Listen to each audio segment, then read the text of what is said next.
Hello, this is the Vixen as in Vixen Child 333. Today I'm going to be going over the many properties of honey. Now you may be wondering why I'm wearing my glasses. Well, I'm wearing my glasses because I'm talking about scientific stuff. And these are real glasses and I actually do need them. I just don't usually wear them because I'm lazy.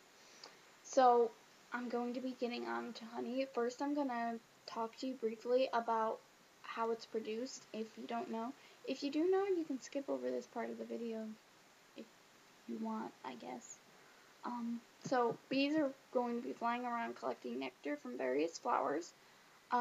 They store this nectar in their stomachs on their way back to the hive.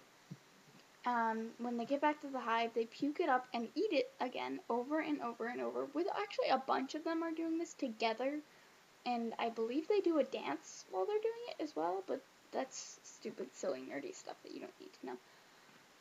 And they do this until it reaches the proper consistency. They then put it into the honeycomb formed from beeswax for storage. At this state, many of the qualities of honey are often transferred to the beeswax.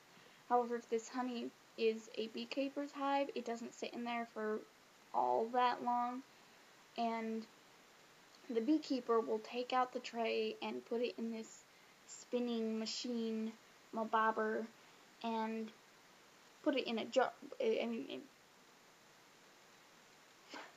and that'll wick off all the honey. If you're lucky, they put the raw honey straight into the jar and they don't process it anymore. However, most places do process it further, which kind of sucks because raw honey is the best form of honey, nutritionally wise, and it's just got a lot more good stuff for you in it. So honey is an amazing substance while raw, especially while raw actually. It's amazing in really all forms, but it's super honey in raw form. So it's like, yeah. It contains an enzyme called glucose oxidase. Glucose oxidase, when it comes in contact with something that can raise its pH, the honey's pH, up to 5.5 to 8, as well as gives sodium to, puts in more sodium, it begins to break down the glucose in the honey into hydrogen peroxide. This will give it an antimicrobial effect, of course, because we all know hydrogen peroxide is used to disinfect wounds. So it's good for disinfecting wounds. A really awesome thing about it is, though, that it can also inhibit the growth of fungal infections as well as the antibiotic-resistant bacterial infections. And they don't build up a resistance to honey at all. So it's kind of like a miracle drug, but it's definitely not quite as powerful. It's still really amazing that it can do this. Along with its amazing medicinal properties and sanitary properties, honey is a humectant, which means it draws in moisture. It also is full of minerals, nutrients, and antioxidants, and we all know that antioxidants they help it so that you don't get cancers. And who wants cancer? So more antioxidants, the better, right? Antioxidants. And everyone knows that minerals are good for us and nutrients are good for us, so why not use honey? Honey is also lower on the glycemic index than sugar, which is a good thing for diabetics. However, it's also a bad thing for diabetics because if they're having an extreme low blood sugar, they're not going to want to have honey. They're going to want to have sugar. Honey's not going to release its sugars fast enough, which won't bring them out of their low blood sugar fast enough. But it also tastes sweeter than sugar. So if you're using honey in a recipe to replace sugar, and you actually can do that in any recipe, you can replace sugar with honey in any recipe. You don't have to use quite as much honey as sugar. So I believe the ratio is, if you're using a cup of sugar, you only really need to use 3/4 cup of honey.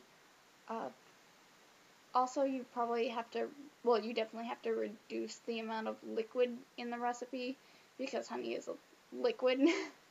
in most forms. I've had it go quite crystallized before, like really bad, but yeah, you can use it instead of sugar and it's better for you. So you might want to consider using honey instead of sugar at some point. I've used it in no-bake cookies, and actually my mom didn't like them, but her boyfriend and I thought they were actually a little bit better than regular no-bake cookies that are made with sugar, so, I mean, you can try it. There wasn't much of a difference. There was a little tiny bit of a taste difference. I was a little bit disappointed because I couldn't taste quite as much peanut butter, but that's just a proof that, you can use honey instead of sugar. So this video is not a standalone video, although if you're just interested in sciencey stuff, yes, it can be a standalone video. But the purpose of it was actually so that I could talk about other things in videos, because honey is really complex and really awesome. So I figured I'd make a video specifically for it. I was instead going to post a video of my homemade face wash. However, I was going to talk about in each individual ingredient's special properties. And when I was starting to talk about honey, I realized that I almost had a page full already. So I decided that I was going to make a video specifically for honey. So this video will be linked from any video of mine in which I'm talking about a product that has honey, or I'm talking about a solution that you can use with honey, because I don't want to say it over and over every single time I post a video. So yeah, I'm going to be linking to Dumb Skin and Weird Hair down below. I join you. Yeah, I join you. I hope you join my magical journeys to beauty. But yeah, that's it for today. Please message me on here, because I'm going to be on here at least once a day.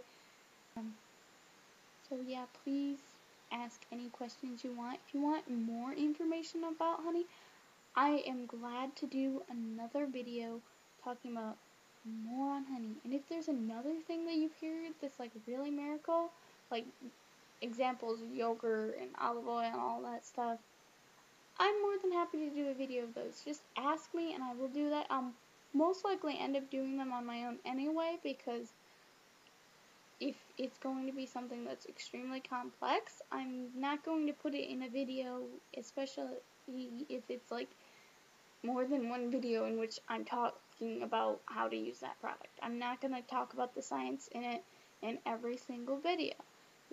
It'll have its own video for its science stuff if it's a really complex thing. But ask me questions, ask for videos, ask for how to solve certain problems. I know a lot of stuff, and I didn't go to beauty school, but I find this stuff really interesting, so I'm always looking it up. Almost every day, one of my friends is like, "What you looking up?" "Oh, I just found out Vaseline can do this. I want to look up the science." Yeah, science. I'm a huge science nerd, so I enjoy looking up this stuff.